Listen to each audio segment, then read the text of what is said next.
The United States ships 2 billion tons of product across our railway systems every year.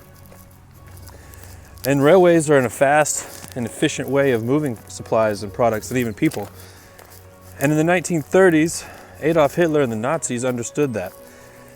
And so immediately when Hitler becomes in charge, he's going to begin to beef up that system, extending railways, building new trains, everything getting ready for what he knows is going to be an invasion of Europe. Now, he had all kind of crazy plans, especially ones of extending the tracks, making them a monster track, one that's 2 times the width of a standard railway, with massive cars and massive engines. But his most terrible plan for the railways was to use them to ship millions of people to their death.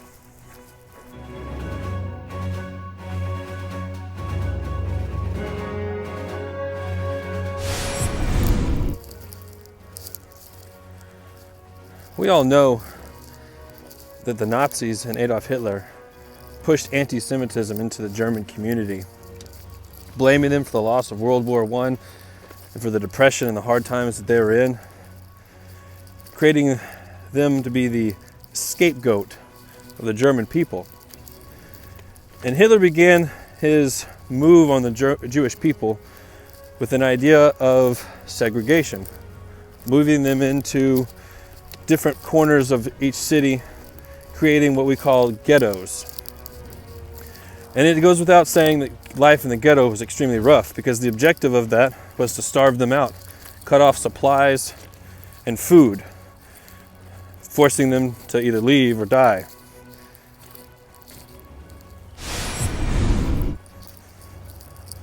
Phase 2 for the Jewish people would utilize the railroads.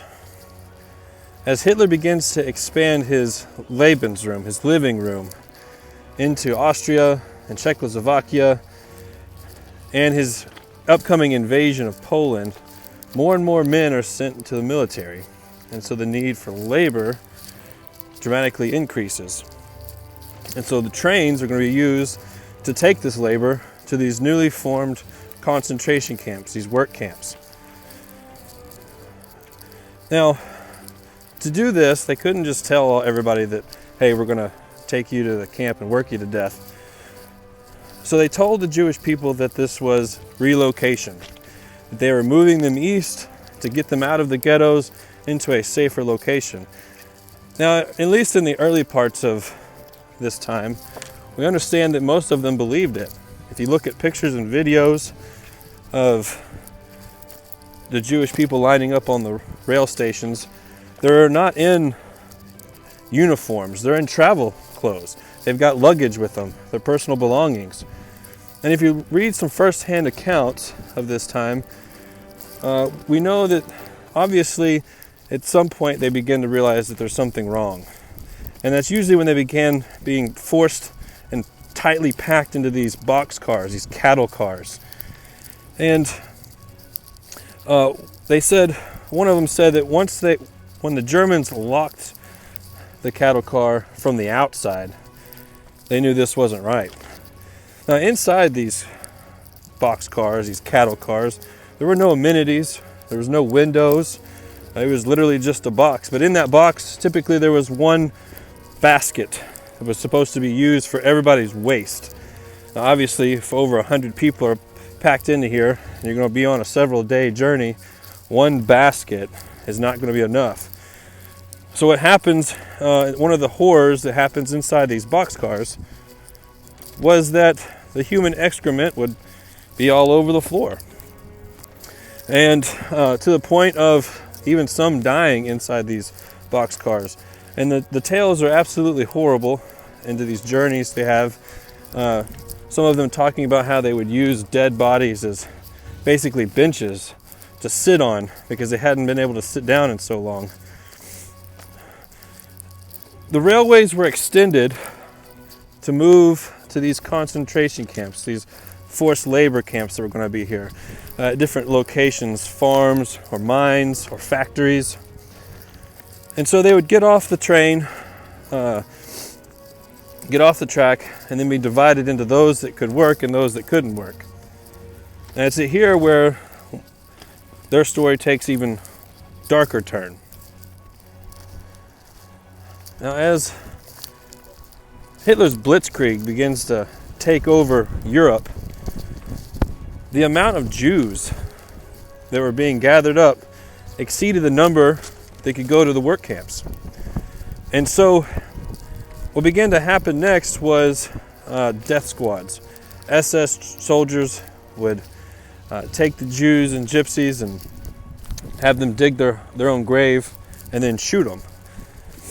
It's at this point in time that the Nazis' high command began to complain that the strain on the Nazi soldiers was too great, and they needed a different way to kill all of these innocent people.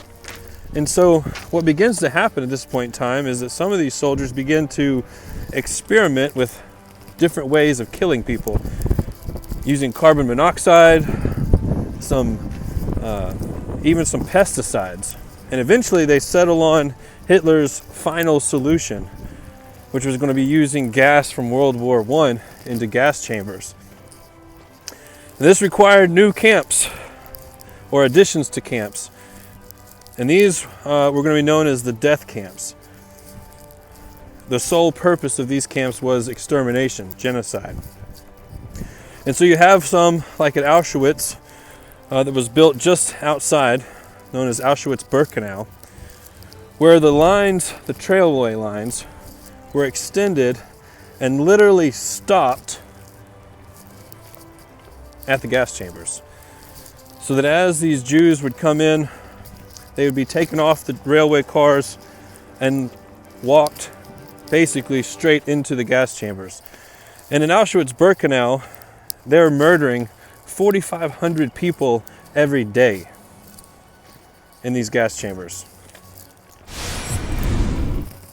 As crazy as it sounds, some people still deny that the Holocaust ever happened.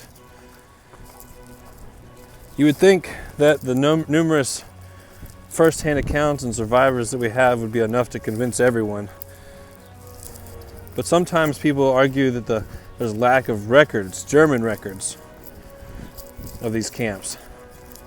And what would happen a lot of times is that as the Allies were coming closer, they would burn those records. One set of records, though, they forgot were the transportation records, the railroads records of all of the shipments of people sent to all of these different camp locations. So get out, read some, watch some about the Holocaust so we can understand what happened and so we can stop it from ever happening again.